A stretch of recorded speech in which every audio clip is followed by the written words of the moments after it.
Mesa Política. Una mirada feminista para avanzar en la igualdad. Hola, ¿qué tal? Hola, ¿qué tal?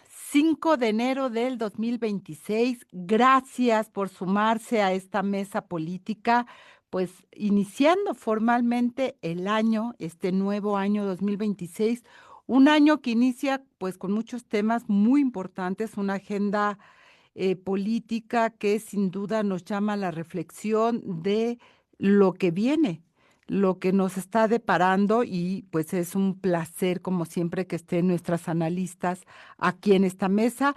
Yo soy Lucía Lagunes Huerta y bueno, pues estaremos en esta emisión de Mesa Política, pues analizando los temas nodales como siempre que marcan procesos muy importantes, momentos históricos fundamentales que son de trascendencia, no solamente para nuestro país, sino a veces para toda la región, como es lo que hoy está ocurriendo en Venezuela, que pues ha colocado todas las alertas, que ha llevado a que el Comité de Seguridad de Naciones Unidas tenga eh, una sesión de urgencias que se está desarrollando precisamente en estos momentos y que, bueno, pues hemos visto todas las comunicaciones que se han emitido a raíz de la intervención de Estados Unidos en Venezuela,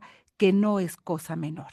Y por eso el día de hoy, pues será un tema que colocamos aquí en esta mesa política y agradezco como siempre la presencia de Imelda Marrufo, Angélica de la Peña y Marta Tagle. Bienvenidas a este primer programa del 2026, a esta emisión. Marta Tagle decía, no es un tema menor lo que está pasando en Venezuela, hay que detenernos porque sus impactos, sin lugar a dudas, coloca a México en una situación muy compleja. Ya lo decía hoy la presidenta Claudia Sheinbaum en la mañanera, ¿no? Cooperación o intervención, en fin, ¿qué hay que leer en esta intervención de Estados Unidos a Venezuela, la captura de Maduro, el juicio que inicia hoy, la sesión del Consejo de Seguridad, los comunicados de distintos gobiernos, etcétera? Marta Tagle, bienvenida, un abrazo, feliz año 2026.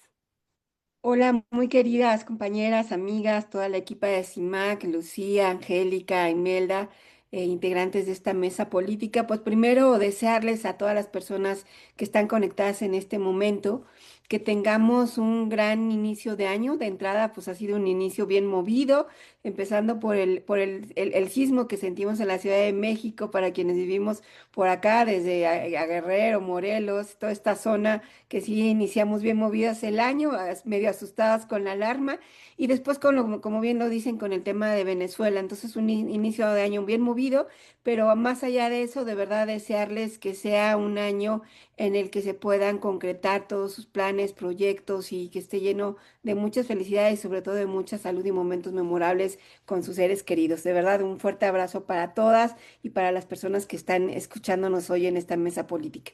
Y bueno, vamos con el tema de Venezuela. Sin duda es un tema que teníamos que tratar en esta mesa porque es lo que inunda hoy en día no solamente en nuestro país y en la región, sino en todo el mundo, la discusión, incluso creo que muy acaloradas discusiones con respecto a lo que está sucediendo en Venezuela.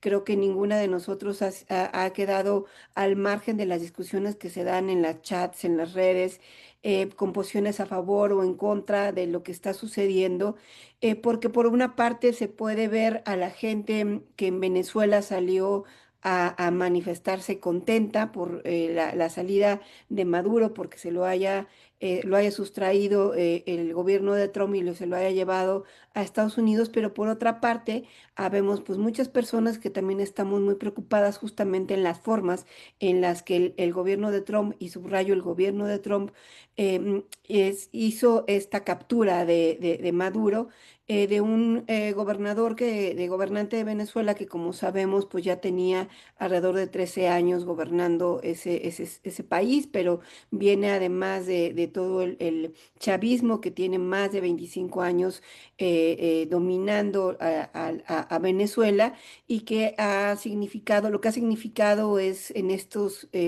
más de 25 años, llegaron ellos desde el 99, pues toda la serie de violaciones a los derechos humanos, el empobrecimiento de la gente, el no reconocer las elecciones de manera muy particular, las del año pasado. Y entonces, en ese sentido, me parece que hay cuestionamientos muy serios con respecto a lo que significaba la presencia de Maduro, el no haber reconocido las últimas elecciones, en la que perdió en las elecciones y seguirse quedando, pero por otra parte, y por eso subrayaba el tema del gobierno de Trump, un Trump que sin tomar, ahora sí que ningún tipo de consideración con el propio Congreso de Estados Unidos, sino por su propia decisión, quiso intervenir en Venezuela. Y además ha sido muy clara en las declaraciones posteriores a la captura, que lo hace no con una intención de garantizar la democracia en ese país, como la gente podría suponerlo, sino un tema de interés geopolítico que tiene que ver con el petróleo, que también Rubio ha dicho en las declaraciones, pues no les interesa o no les preocupa realmente, ni siquiera necesitan en este momento el petróleo. O sea, como Estados Unidos se había convertido ya en uno de los principales productores de petróleo en la región, pero sí quieren, pero dice abiertamente, no queremos que ese petróleo se lo lleve China ni ningún otro país, y nosotros queremos, como Estados Unidos, queremos que ser quienes dominen todo el occidente, ¿no? Y entonces eso habla además pues de una posición que ya hemos venido viendo durante todo casi año que lleva Trump, de un imperialismo, de dominar nuevamente, de la hegemonía de Estados Unidos, y sin duda de un cambio de régimen no solamente en Estados Unidos, sino a nivel mundial, que nos pone a todos en una condición totalmente diferente. O sea, todas las decisiones que hemos visto con respecto a los temas comerciales, aranceles y demás en el mundo, pues ahora vemos esta avanzada además con una decisión que pues lo que pone, lo que los analistas dicen es, pues si lo hizo con Venezuela, lo puede hacer ya después con cualquier país, pues porque el derecho internacional simple y sencillamente no le importó, ni el derecho interno ni el internacional. Él tomó la decisión de invadir Venezuela, de capturar a Maduro y como tú bien decías, de someterlo a la Corte de Nueva York, que ya está a unas horas de iniciar su audiencia inicial. Y pues veremos qué dice la ONU, que también en unas horas tendrá una reunión de emergencia para analizar el caso de Venezuela, pero digamos que la verdad las cosas no puedo esperar como mucho más allá de lo que se ha dicho, porque pues le importa muy poco lo que diga en Naciones Unidas, ¿no? Y entonces es la imposición y es esta hegemonía de Estados Unidos. Entonces esto lo dejaría en la mesa para que sigan analizando mis compañeras, pues porque yo creo que al final de cuentas esto pues tiene una repercusión directamente también en la vida de las mujeres venezolanas, pero también en todas las que vivimos en esta región de América Latina. Absolutamente. La reunión de urgencia del Consejo de Seguridad ya inició. No está Guterres presidiendo la sesión. Sin embargo, pues los mensajes quedaron claros en los tweets que fue colocando Guterres en términos de no la intervención, sí la autonomía de los pueblos, el respeto a la vida de las personas en Venezuela, sin lugar a dudas. Angélica de la Peña, muchísimas manifestaciones, entre ellas, por supuesto, la de María Corina, expresando también, pues eso, expresándose frente a la detención de Maduro, que hay que decir, está detenido por señalarlo como narcotraficante, no por ninguna cuestión política, lo cual también coloca otros acentos en esta reflexión, Angélica de la Peña. Bueno, pues es un asunto muy complejo que apenas empieza. Hay que ver qué es lo que sigue. Efectivamente, como dice Marta, lo que vaya a acontecer desde el punto de vista jurídico en la Corte de Nueva York, que recordemos es la continuación de los expedientes que están ahí de otros capos mexicanos. No es que se inicie con él un expediente judicial, por eso es que llegó ahí, a Nueva York. Y la otra cuestión también que menciona Marta de manera muy conducente es que hay que ver también qué pasa con el Congreso de Estados Unidos de manera formal, oficial, porque ciertamente en un país como Estados Unidos, regido por la ley, resulta que una agresión de este tipo debió haber sido no solamente conocida por el Congreso de Estados Unidos, sino aprobada por su Congreso, y eso no pasó. Podemos entender que en no hacerlo, por el sigilo, por la forma en que tuvo que emprenderse en la aprehensión de Maduro, en donde pues no había manera de decirle absolutamente a nadie, ¿no? Porque estaba a segundos de tomarse la decisión o no tomarse la decisión. No, no se necesita mucho pensar, elucubrar para saber que desde que lanzó la amenaza el año pasado, todas esas semanas, el acomodamiento de estos buques de guerra y que finalmente se cuenta cuanto menos 7, y finalmente la movilización de miles de soldados norteamericanos, pues denotaban que en cualquier momento se iba a tomar la decisión, pues también a partir de la debilidad que mostrase quienes estaban protegiendo a Maduro y a su esposa. Ya hay crónicas que te evidencian que efectivamente muchos no estaban ahí, que sí hubo filtración, etcétera, etcétera. No alcanzó a entrar a la habitación. Eso me recuerda a Stalin. Stalin dormía en una habitación totalmente cerrada de acero.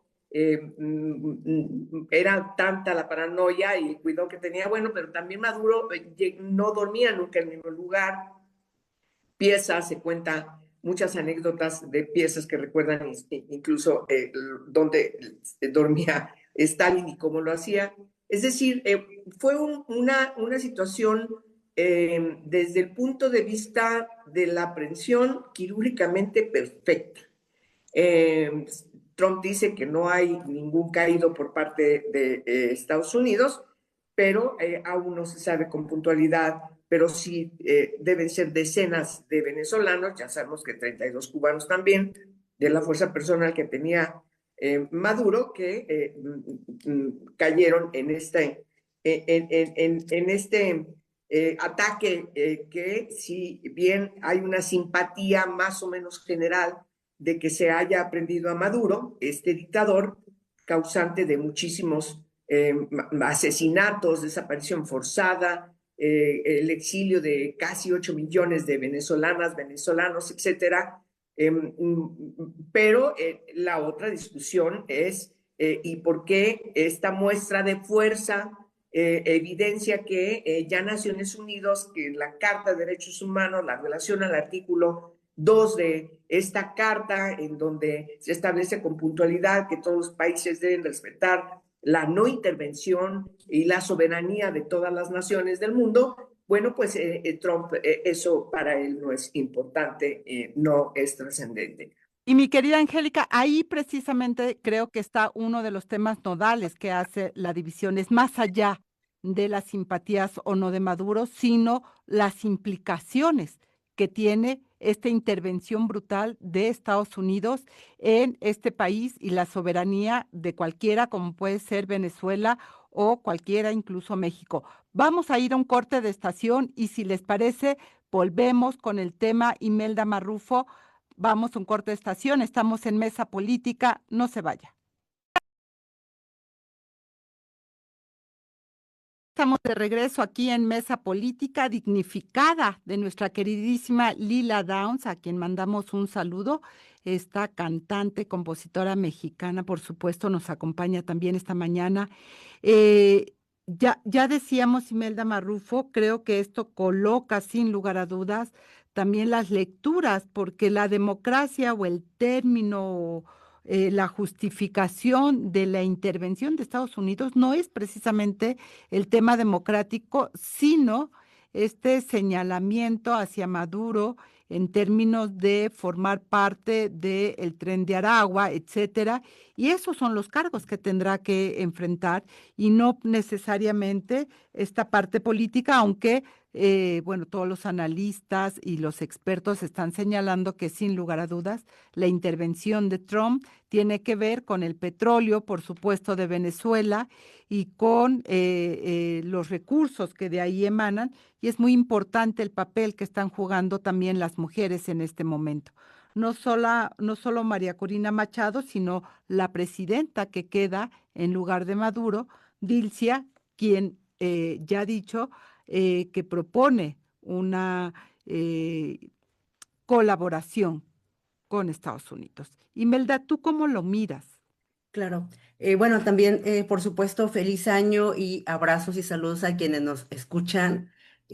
Lucía querida, a toda la equipa, Marta, Angélica, y por supuesto, invitándoles a que compartan esta transmisión, igual con las radios hermanas. Lucía, en relación con lo que tú colocas, yo quisiera, a propósito de lo que ya han comentado Marta y la querida Angélica, sumar algunos elementos, efectivamente en principio, decir, ¿verdad?, que el petróleo de Venezuela representa el 17% de la reserva global en el mundo.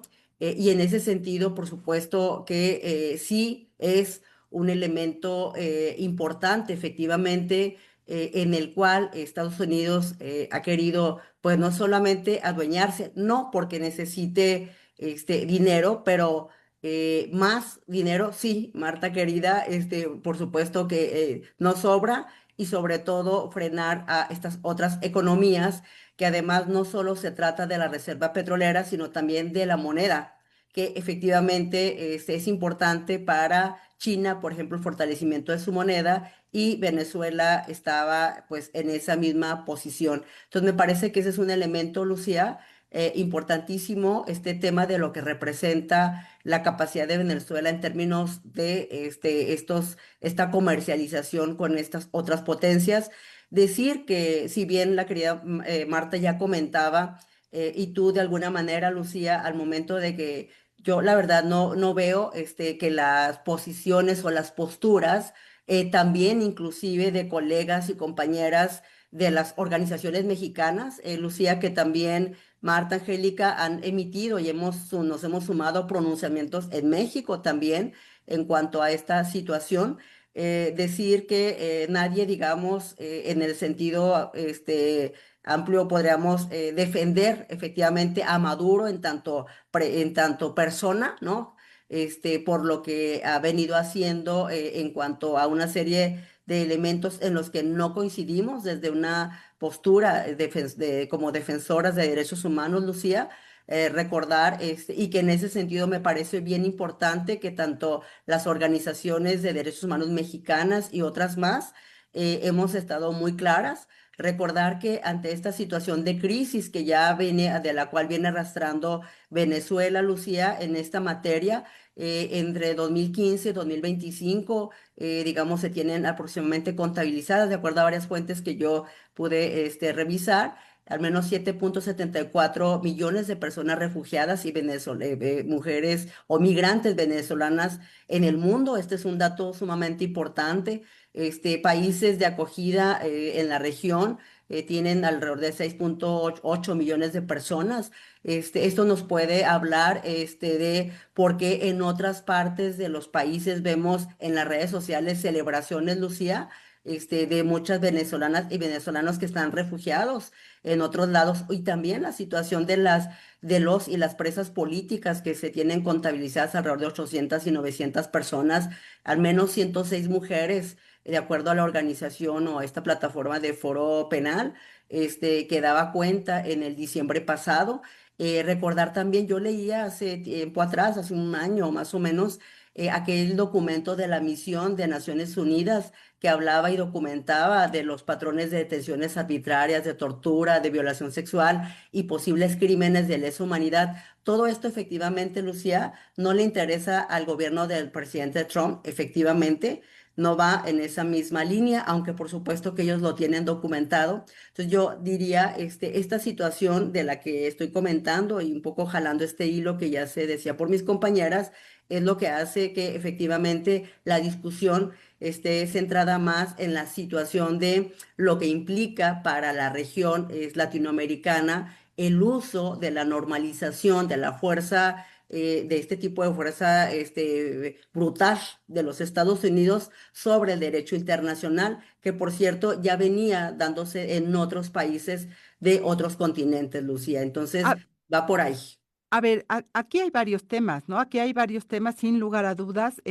No es que se defienda a Maduro, es lo que implica precisamente la ruptura de la soberanía, la ruptura del pacto internacional, del respeto a las naciones. Y ahora el pretexto puede ser cualquiera, mi querida Marta Tagle, eso es lo preocupante. Hoy puede ser el crimen del narcotráfico. En su momento en Afganistán, recordaremos, eran los derechos de las mujeres y las afganas no están mejor después de la invasión tampoco. En fin, me parece que ahí está el punto nodal que no hay que perder de vista, que el tema democrático, la soberanía de las poblaciones es fundamental y es parte del centro de las primeras intervenciones que escuchamos también en el Comité de Seguridad de Colombia, por ejemplo. Rusia estaba hablando también sobre el peligro que implica esto que decía Imelda en términos de la naturalización, del normalizar la actitud imperial de Trump pues, en lo ocurrido en Venezuela. Sí, querida Lucía, Imelda, Angélica, pues yo creo que el tema o lo que está de fondo es efectivamente lo que sucede con la gente de Venezuela después de esta incursión militar de Estados Unidos, porque me parece que al final de cuentas, aunque la gente así lo espera, las cosas no van a cambiar de un día para otro, y menos si no hay una intervención directa de la comunidad internacional para poner reglas en el sentido de ponerle controles a Estados Unidos.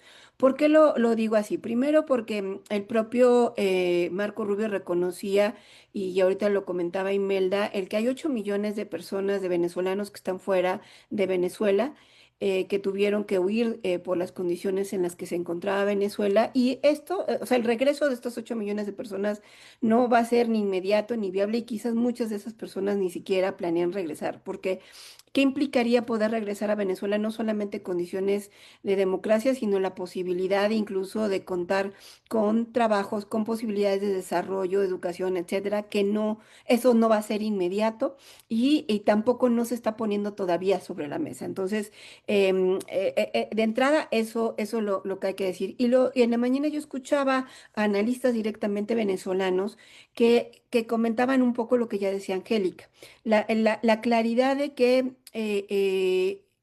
Trump está haciendo estas acciones directamente con el madurismo. Es decir, no, aunque hubo obviamente un ataque para sustraer a Maduro, al final de cuentas no hubo una reacción militar para defenderlo, ¿no? Y cuando vemos la estructura que está quedando, pues sigue siendo la estructura madurista. Y entonces lo que decían estos analistas venezolanos es, pues en realidad está intacta la estructura madurista, y lo único que están quitando es a Maduro. Y la condición que está poniendo, digamos, Estados Unidos para poder seguir con este grupo de Maduro al frente es que ellos acepten las condiciones de entregarles el petróleo y de todo lo que quiera directamente Trump. Entonces, al final de cuentas, esto lo que implica es que no cambian las condiciones para la vida de las personas, que incluso yo creo que ahorita todavía no se ha visto, o sea, todavía no se termina de asentar las cosas en el sentido de que va a haber inestabilidad en la entidad, y de que la normalidad para que regrese a la vida de las personas venezolanas va a tardar mucho tiempo. Y todo tiene que ver justamente en cómo va a seguir acordando Estados Unidos. Me parece que ahorita, sin duda, Trump es el que tiene la sartén por la mango de este tema, y que difícilmente lo que pueda hacer Naciones Unidas con respecto a lo que ha sucedido, pues a él le va a significar un acicate o algo para controlarlo. Y yo creo que ha sido interesante ver cómo la comunidad internacional, prácticamente, o la mayor parte de los países democráticos se han pronunciado en contra de esta actuación de Trump, y creo que es lo único que pudiera ponerle como cierto otros controles, pero ahora sí que todo está por verse y al final de cuentas lo que está de por medio, lo que sigue ahí de por medio, pues es la vida de las personas en Venezuela. La vida de las personas en Venezuela y del resto de América Latina, yo diría Angélica de la Peña, porque ya que mencionó Marta a Rubio, él también declaraba en términos de lo que el impacto va a tener en Cuba, por ejemplo, de la salida de Maduro, quien había desarrollado una política que fortalecía al régimen cubano en términos de los recursos. Y Trump también lo decía, no vamos a hacer nada contra Cuba, simplemente vamos a dejar que caiga por sí sola porque Venezuela le daba el dinero y ahora no va a tener nada. Angélica de la Peña, una primera reflexión y después del corte seguimos contigo. Bueno, pues mira, queridas, el petróleo es el que está en el centro de todo. En la caída de Maduro no tumbó de ninguna manera el sistema chavista. O sea, ellos siguen gobernando, siguen decidiendo. Creo que este grupo encabezado por Edmundo González y María Corina Machado deben estar muy preocupados porque Trump no los tiene la mira. O sea, si ellos pensaban que al derrocar, al llevarse a Maduro, van a ellos, el siguiente paso es que Trump facilite a que ellos lleguen a dirigir el país. Eso no va a acontecer, porque, insisto, hay que ver qué pasa desde el punto de vista jurídico, judicial en Estados Unidos, hoy en la Corte de Nueva York. Esa parte me parece que refleja a un tirano que lo ven como un delincuente, un narco, un jefe de los narcos, pero el otro asunto medular que está detrás, que todo el mundo lo ventila y lo ve, es efectivamente, y bueno, Trump lo ha dicho con toda puntualmente, con toda claridad, vamos otra vez a volver a levantar la industria petrolera. Aquí los analistas internacionales hacen una diferenciación respecto, y eso creo que hay que tenerlo presente, respecto de lo que pudiéramos nosotros como mexicanos responder en el tema, por ejemplo, el petróleo, que por cierto no es la misma calidad ni los mismos yacimientos que tiene Venezuela, a el caso de Venezuela. Venezuela tiene una relación diferente a la que México tiene con Estados Unidos. Entonces, me parece que ese análisis lo tenemos que dar también a partir de lo que seguramente hoy están fraguando con Estados Unidos esta camarilla que sigue en el poder y que todo indica no van a acordar dejar el poder, es decir, van a buscar, como ya se ha evidenciado, que la vicepresidenta o presidenta en funciones ya quede el mayor tiempo posible para evitar convocar A nuevas elecciones, claro, a por nuevas supuesto. elecciones. Y entonces, Y perdón que te interrumpa, Angélica, tenemos que ir al corte, vamos regresamos al corte. contigo, que no se te vaya la idea, regresamos contigo, estamos en Mesa Política hablando sobre la intervención de Estados Unidos en Venezuela, volvemos.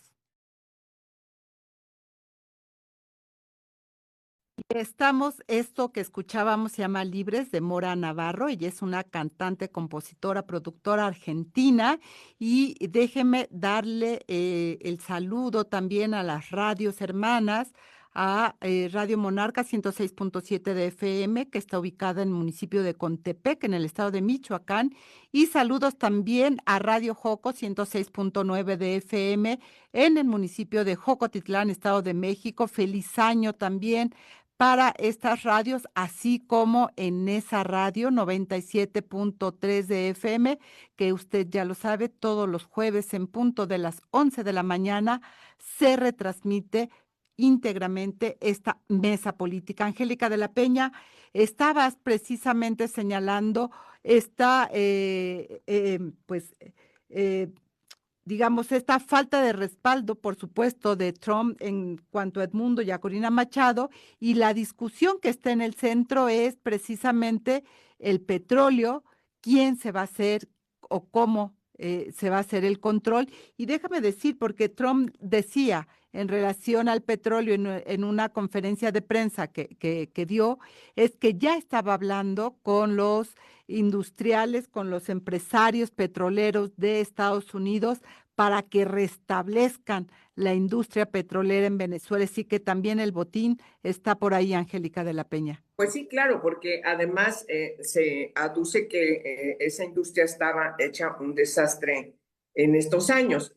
Yo creo que podemos concretar, queridas, con varias cuestiones, sin que cerremos la discusión. Esta, insisto, apenas comienza. Lo primero que surge de todo esto es que se ha sentado un precedente sumamente peligroso para todos los países, particularmente los que ha señalado Trump.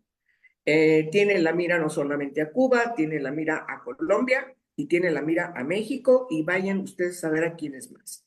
De manera que volvemos otra vez a revivir aquella doctrina de 1820 y tantos, la doctrina Monroe, de ese presidente de Estados Unidos que ahora se le conoce como la doctrina Don Roy, es de Donald Trump, ¿no? Es decir, la intromisión de Estados Unidos en función de sus intereses en todo el hemisferio occidental. Me parece que eso es un tema muy peligroso. Por lo tanto, habrá que ver qué es lo que pasa también en Estados Unidos. Ya dijimos, vamos a ver qué discute el Congreso, cómo impacta esto a las elecciones que vienen. Las primeras encuestas que yo escuchaba hoy temprano es de que hay en general una simpatía por el derrocamiento de Maduro. Aguas con eso, me parece que los gringos en eso sí se pintan solos, en medir anticipadamente cada una de sus acciones que van a tomar, porque efectivamente, insisto, quitar a Maduro es lo más, tiene simpatía de todo mundo. ¿Quién puede defender salvo, bueno, ni siquiera Putin ha salido a defenderlo, tampoco China y mucho menos Corea del Norte? Irán tiene sus propias broncas, es decir, Cuba tiene sus propios problemas, porque ahora le van a quitar efectivamente el petróleo, la ayuda que recibe de Maduro, pero insisto, ese mismo poder, ese grupo chavista sigue en el poder y se van a poner seguramente de acuerdo con Trump para seguir estando en el poder, una negociación que si, quizás pueda estar allí, abrir elecciones democráticas y reconocer el resultado de esas elecciones, pero eso no se avisora en los próximos tiempos. De manera que yo diría que este precedente es sumamente trascendental de manera negativa a la Organización de las Naciones Unidas, que me parece que esa es una discusión, queridas, que vamos a tener que seguir dando más adelante, porque lo que hemos comprobado nuevamente es que las instituciones, los organismos no multilaterales no están teniendo ninguna trascendencia para evitar este tipo de hechos, es decir, no han cumplido con el objeto de su creación. La Organización de Estados Americanos hace mucho que la perdimos, y entonces Naciones Unidas, ese Consejo de Seguridad que está copado por los dos polos y los del medio no toman decisiones y todo tiene que salir de manera consensuada, es decir, sí estamos ante un problema de una magnitud mundial, trascendental, y entonces pues yo creo que en este caso nos debe preocupar mucho, en caso de México, y con eso termino, pues estos comentarios misóginos, que lo mismo que se expresó mal, horrendamente de María Corina, igual de la presidenta minimizándola y diciendo que es incapaz frente a los grupos delincuenciales, el narco, que es el que realmente gobierna en México. Me parece que ese tema lo tenemos que seguir retomando más adelante, porque esa parte sí es muy preocupante, más de 3,000 kilómetros de frontera con Estados Unidos, y el resurgimiento ahí de López Obrador, que llega ahí a defender a Claudia sin ayudarle absolutamente nada, convirtiéndose en una piedra en el zapato de la presidenta. Me parece que esa parte sí tendríamos que seguirla platicando, y yo llamaría que el Senado de la República se ponga las pilas, porque yo no veo que estén convocando ninguna reunión. Tenía una reunión de una comisión para aprobar algo relacionada con política exterior, precisamente con Estados Unidos, y la suspendieron. Es decir, sí tenemos que retomar en el caso de México que las cosas no son blanco y negro, y que la trascendencia de tener a un presidente tan beligerante en Estados Unidos, claro que nos va a repercutir en México. Por supuesto, y de ahí la comunicación que leía hoy en la mañana la presidenta Sheinbaum y el comunicado que conjuntamente sacaron no solo México, sino Colombia precisamente, también porque ahora sí, como dice el refrán, cuando ves las barbas de tu vecino cortar, pues más vale que se prenda, cuando además, como bien lo señalas, mi querida Angélica, el multilateralismo está debilitado, es decir, ¿dónde está una instancia que pueda pesar en medio de este tipo de crisis internacionales, Imelda Marrufo? Sí, efectivamente, Lucía, esta frase que tú mencionas sobre la reacción de la presidenta y sobre qué organismos e instancias tienen peso, pues nos pueden hablar de que esta postura de la prioridad de la intervención militar y de la fuerza militar por encima de cualquier política exterior que ha quedado al margen desde hace buen rato, ya lo decían las compañeras, por supuesto, ha avivado esta tensión entre los diversos países, no solo con Cuba, sino también recordar Colombia, es importante hacerlo, porque en esta narrativa del presidente Trump, Lucía, ha hecho señalamientos directos contra el presidente Petro y le ha dicho a este país, puedes ser tú uno de los siguientes, ¿no? Además, por supuesto, de dar estos mensajes hacia México. Por eso me parece que ha sido importante esta posición conjunta de la cual también se sumó inclusive España en cuanto al posicionamiento que ya se leía desde el día de ayer. Me parece eso lo veo como por lo menos un mensaje político de respuesta de varios países latinoamericanos. Creo yo, la mayoría, salvo quizá Argentina, me parece que salvo El Salvador también, que son de los que más han aplaudido, ¿no? Estos acontecimientos, pero yo veo, Lucía, que efectivamente, pues, se ha intentado esta respuesta por parte de este conjunto de países latinoamericanos y de otros países, aunque la posición de la Unión Europea, fue de alguna manera, a lo mejor no tan contundente, pero también ha fijado postura. Y bueno, esperemos esta parte de lo del Consejo de Seguridad, de lo que tú ya comentabas hoy, Lucía. Y sobre todo, a mí me preocupa mucho que ante esta inestabilidad que se tiene, evidentemente no genere ningún tipo, sino por el contrario, de posibilidades de otro tipo de desarrollo para la vida de las niñas y de las mujeres venezolanas, Lucía. Y que a lo mejor inclusive se podría estar hablando de otra oleada de personas migrantes ante la situación, porque recordemos que cuando hay estos desplazamientos, inestabilidad, justamente la seguridad en los ámbitos de mayor intervención militar y de militarización, pues obviamente va en contra de las niñas y de las mujeres, como lo hemos visto en este contexto también de latinoamericano, pero también particularmente venezolano, Lucía. Marta Tagle, a ver, hoy el pretexto es el crimen organizado. En otro momento recordaremos después del 11 de septiembre de las Torres Gemelas fue el terrorismo, ¿no? El pretexto así entraron a Afganistán. Y antes, en los 60, el comunismo. Es decir, los pretextos ha habido muchos para esta política estadounidense imperial, que era lo que tú señalabas al principio, que hoy Trump la tiene en el centro, él se ve como emperador, emperador del mundo, mi querida Marta Tagle. Sí, y que además creíamos que ese último incursión de Estados Unidos, pues la última que habíamos visto justamente había sido en Panamá, ¿se acuerdan? Pues de eso ya tiene como 36 años que sucedió y que ya lo veíamos como lejano, ¿no? Y sin embargo, pues ahora volvemos a ver esta política de Trump diciendo América para los americanos y pensando en todas las Américas como parte de la región y efectivamente buscando cualquier pretexto para controlar en ese sentido, ahora el tema comercial y toda la economía de la región, obviamente en beneficio solamente de Estados Unidos, ¿no?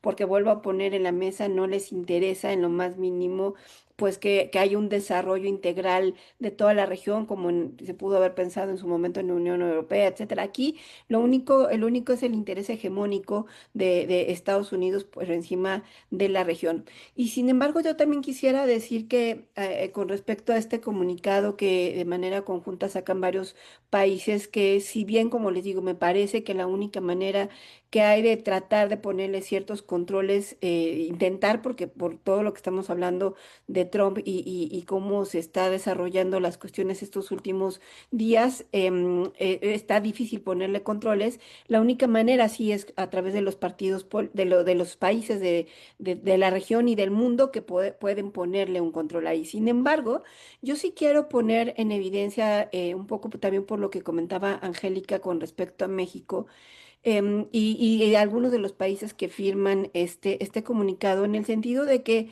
eh, también hay que reconocer, y porque hay gente que dice, bueno, es que si no hubiera entrado a Estados Unidos, si se hubiera llevado a Maduro, no había otra opción o no había otra manera de cambiar las cosas para Venezuela. O sea, es como la crítica recurrente a quien nos hemos manifestado en contra de la intervención de Estados Unidos, aunque obviamente eso no significa en lo más mínimo defender a Maduro, a todo lo contrario, pero hemos dicho, no es la manera.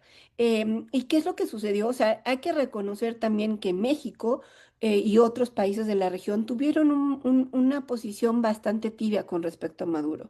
Y creo que en su momento, sobre todo pasada, o sea, habían habido varios momentos, pero de manera particular, las últimas elecciones en Venezuela, debió haber una exigencia contundente de los aliados con Maduro para decirle, ya llegó hasta aquí, ¿no?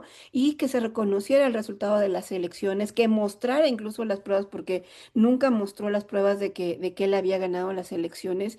Y creo que ese hubiera sido el momento. Y claro que a estas alturas ya el hubiera no existe, pero la posición de México en ese sentido de que tenemos una posición de no intervenir en las decisiones de otros países, no es cierto que ha sido así. O sea, ha sido como a conveniencia. Cuando quieres interviene, cuando no quiere no interviene, ¿no? Cuando se trata de aliados, les da por su lado, ¿no?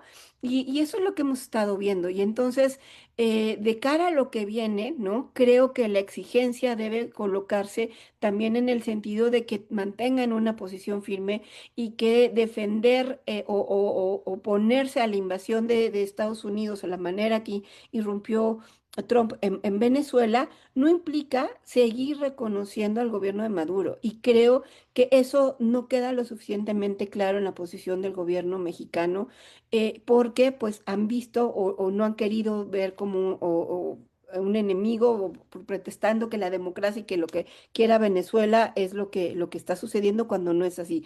Y por otra parte, también poner sobre la mesa que los que estaban defendiendo a Maduro y los que de hecho se dan las muertes en esta incursión de Estados Unidos es Cuba, ¿no? Entonces también poner sobre la mesa este otro país en la región que también, digamos, es con quien México ha estado aliado en los últimos, desde el gobierno de López Obrador, ¿no? Y entonces en ese sentido me parece que la posición tiene que ser sí o sí democrática y no la democracia solamente para cuando me conviene o los derechos humanos solamente para cuando nos conviene.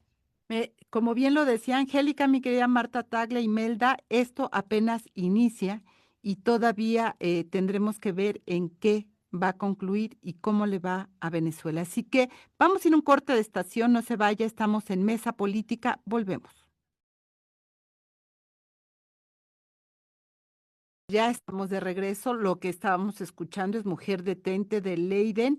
Ella es una compositora, cantautora cubano-mexicana a propósito pues de la situación. Y vamos a regresar a nuestro país. Vamos a regresar a México. Este es un tema que, como bien decíamos, no concluye aquí.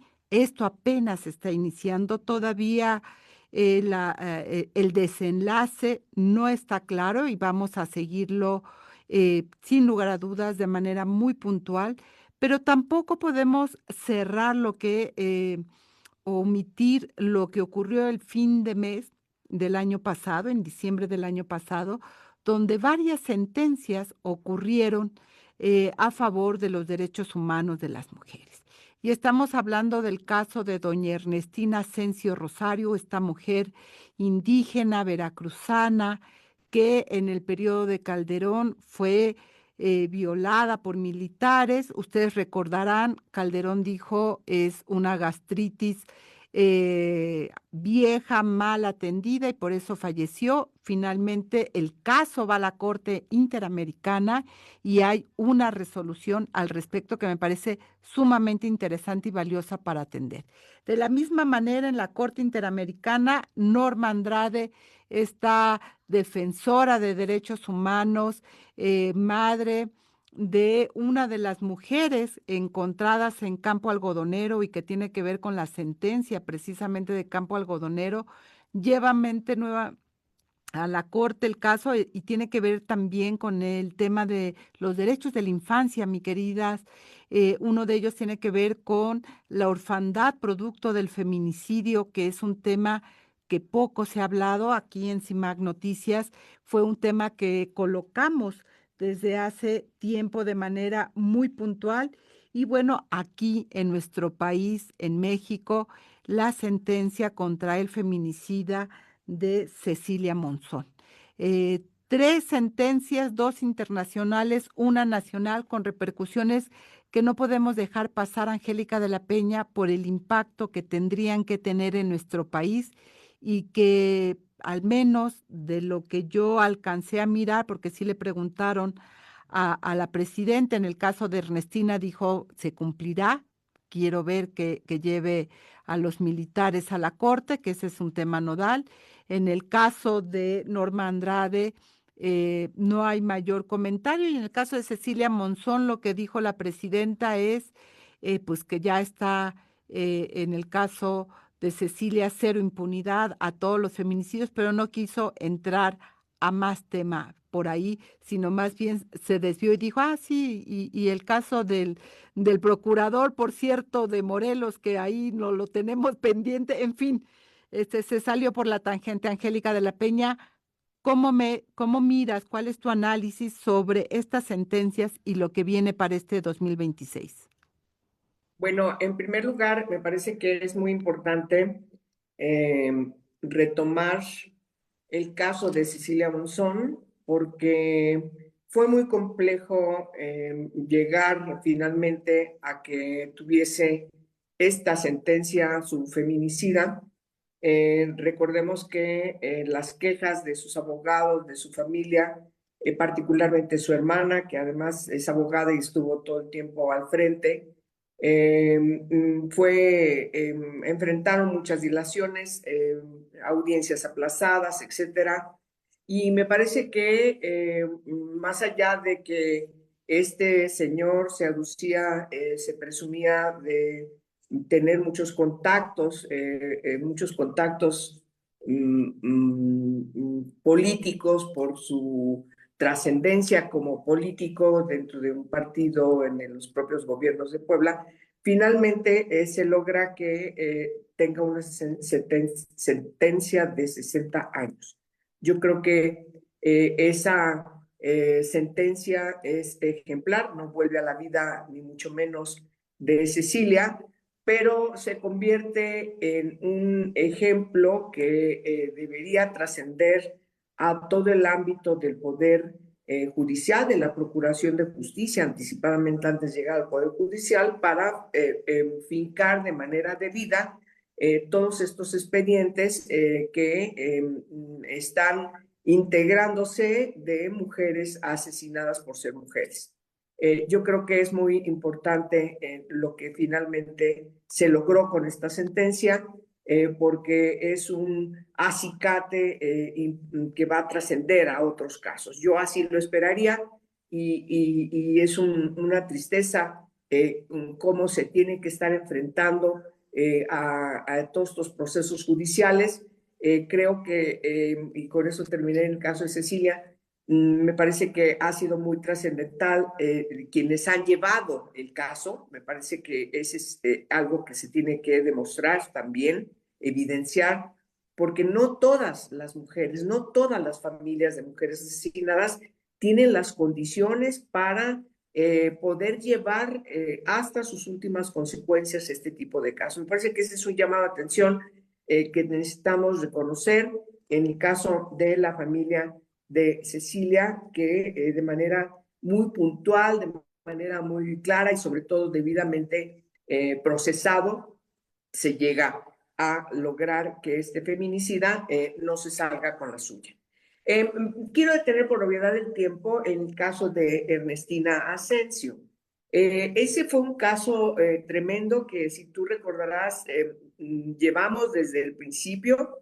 Estuvimos platicando, haciendo propuestas, escribiendo cosas en relación para analizar el caso que se estaba enfrentando, y ya era más que evidente este asunto en la actualidad del siglo XXI, porque recordemos que las sentencias de la Corte Interamericana de feminicidios, de violaciones a mujeres indígenas, en donde eran hechos perpetrados por el ejército mexicano, vienen del siglo pasado, ¿sí? Pero ahora ella, siendo asesinada en el 2007 y llevando el caso prácticamente de manera inmediata después de los hechos, pues se llevan todos estos años y finalmente, vaya, se logra que la Corte Interamericana sentencie al Estado mexicano, otra vez reviviendo. Si analizamos cómo están las otras sentencias, veremos que son muy parecidas, porque pues el centro de todo está el ejército, los soldados que estaban siendo acusados de la violación de Ernestina. Pero la otra parte también creo que es muy debidamente señalada, que es que las autoridades de Veracruz, sobre todo particularmente las forenses, las que tienen que ver con el análisis del cuerpo de Ernestina, pues efectivamente tergiversaron todo la investigación forense, aduciendo de que había muerto por otras cosas y no por la violación que fue perpetrado por estos militares. Creo que vuelve este caso, queridas, a poner otra vez en la palestra la discusión de las repercusiones de la militarización. Me parece que volvemos atrás otra vez a la época del Díaz Ordazismo, en el sentido de que las Fuerzas Armadas están asumiendo responsabilidades que no le corresponden en la Constitución fundamental. Se podrán hacer cambios para simular que hay una Guardia Nacional que aparentemente es civil, pues no, sabemos que está integrada, dirigida, totalmente formada por militares. No es que la Guardia Nacional por sí misma no sea necesaria, por supuesto, pero tiene que ser de corte civil, no de corte militar como está hoy constituida. De tal forma que creo que el asunto evidenciado en esta sentencia de la Corte contra el Estado mexicano, pues vuelve otra vez a llamar la atención respecto de que la seguridad pública tiene que ser civil y que los militares no deben estar asumiendo responsabilidades de seguridad pública que no les corresponden, porque se supone que ellos estaban en la zona donde donde está el pueblo de Ernestina, justamente haciendo labores de seguridad. Yo creo que esperaríamos todos que en este caso la Corte pueda retomar las recomendaciones y hacerlo conducente para atender estas sentencias de la Corte Interamericana. Ojalá que sí sea posible, sobre todo, y con eso termino, tomando en consideración que todas las sentencias de la Corte Interamericana de Derechos Humanos son ley suprema en la nación. No hay manera de que te puedan imponer cualquier otra, ni siquiera la Constitución. Es reconocido, si nosotros recordamos, por la sentencia, no recuerdo ahorita exactamente, la 263 por ahí, de la propia Corte, que define que las sentencias de la Corte Interamericana son tratados, tienen el nivel de tratados internacionales vinculantes y restrictamente en el derecho mexicano, de manera que no es cualquier cosa tener una sentencia de la Corte Interamericana de Derechos Humanos, y espero que las instancias gubernamentales, institucionales del país ciertamente lo tomen en toda su trascendencia. Y esto es parte precisamente, Imelda Marrufo, de lo que estamos viviendo en términos, que a mí me parece el caso de Ernestina, de doña Ernestina Asensio, muy importante porque es darle valor a la declaración de la víctima. Ella dijo claramente en su idioma que habían sido los militares y esa declaración fue desechada. La Corte Interamericana no solo le da valor, sino sigue esa línea y es parte de lo que el comunicado del 16 de diciembre señala en términos de que queda contundente, pues, que la señora Ernestina fue violada por miembros del ejército mexicano en 2007 y eso me parece que es muy importante. Sí, querida Lucía, efectivamente, yo encuentro por ejemplo, en estas sentencias de las que ya has hecho referencia, han hecho referencia, en el caso de Ernestina, estamos hablando de hechos transcurridos, Lucía, 18 años atrás, y una sentencia que se da el 16 de diciembre, después de 18 años.